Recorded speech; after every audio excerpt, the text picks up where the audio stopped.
देखिए आप लोग दियरा पूरी कैसे बनता है। आटा सना चुका है और ये लोग जो मिस्त्री है ये लोग बलिया ज़िला से आए हुए हैं छपरा ज़िला में पूरी बनाने के लिए।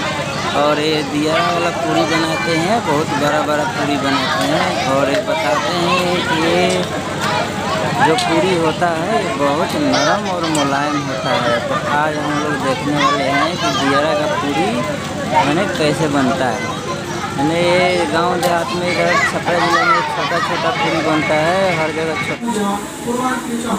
शालिग्राम देवता पूजनः कलश स्थापनः संकल्प यथाशक्ति द्रव्याणि लक्ष्याणि उपरोहितादातु देवी देवशः पूजनः सका संकल्प तुभ्यम् अहं करिष्ये।